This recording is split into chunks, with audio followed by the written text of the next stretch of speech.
안녕하세요. 지팡이 이효진 이사입니다.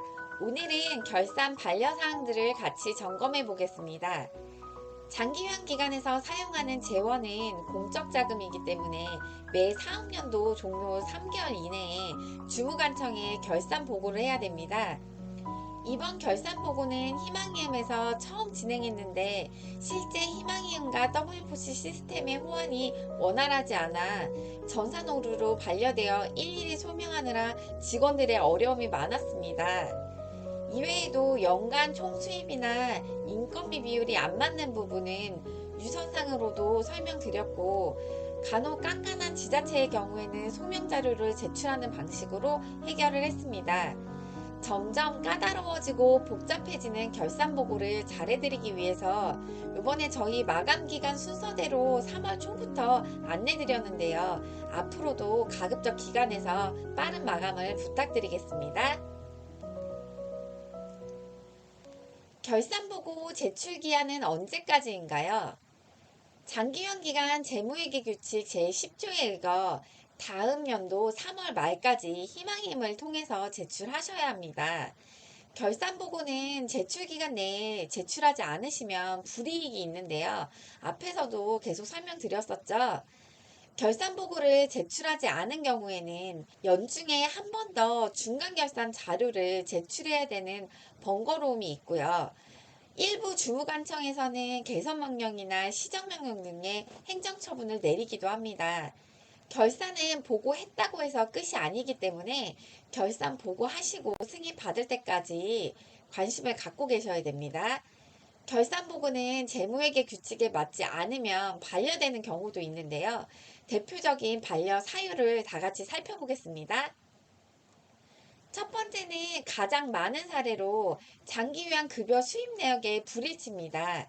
즉, 공단 입금액과 결산 보고 시 수입 정보가 다른 경우로 심사 조정이나 환수 시 총액이 안 맞습니다.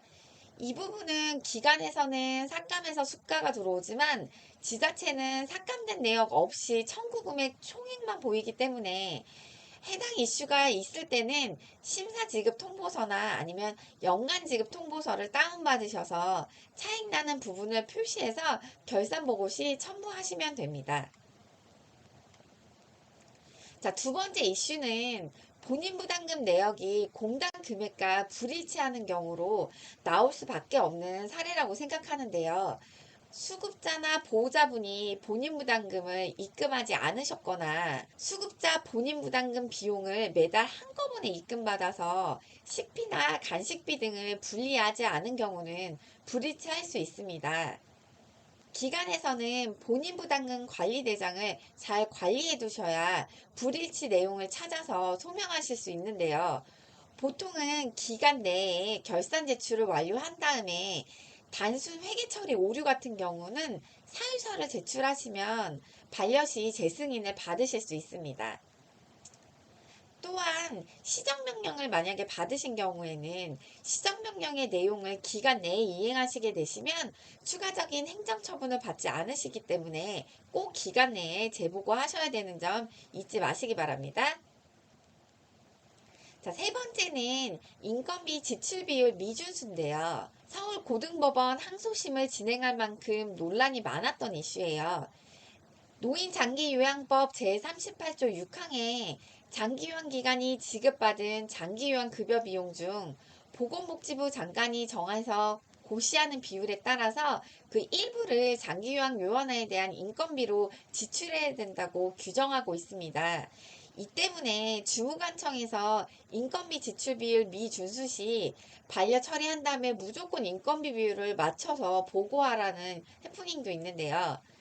또한 롱텀케어 인건비 지출 비율이 맞다고 결산 보고도 맞다고 생각하시는 센터장님들이 계세요.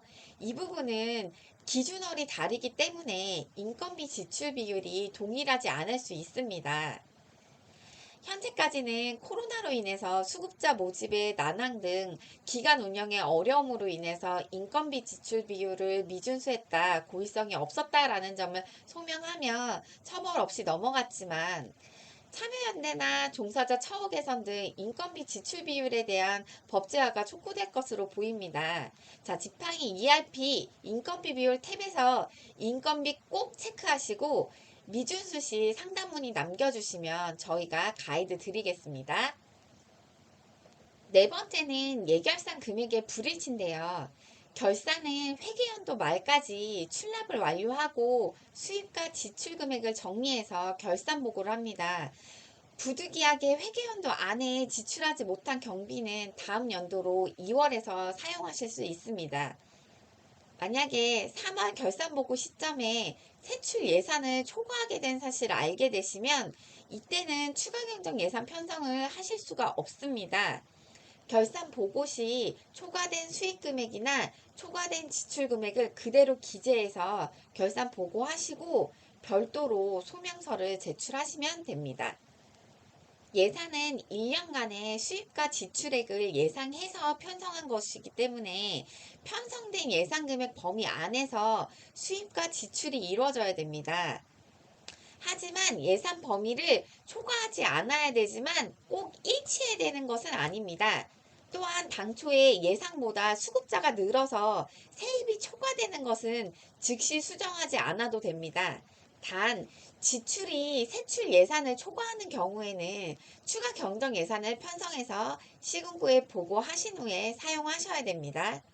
저희가 작년 12월에 추경 편성을 해드렸는데요. 12월 23일에 보조금 수입이 갑자기 들어오거나 연말에 기타 전출금을 많이 찾은 경우에는 예산이 초과돼서 몇몇 기관들이 반려됐습니다. 꼭 특이사항이 발생되면 사전에 공유를 해주셔야 결산 보고 시 반려되지 않습니다. 기관에서 평소에 많이 노크해주세요. 오늘은 결산보고 반려 시 주요 사항에 대해서 점검해 보았습니다. 어려우신 점 있으셨을까요? 추가 문의사항은 상담 문의 주시면 제가 친절하게 안내 드리겠습니다. 5월에도 주요 이슈사항으로 다시 찾아뵙겠습니다. 감사합니다.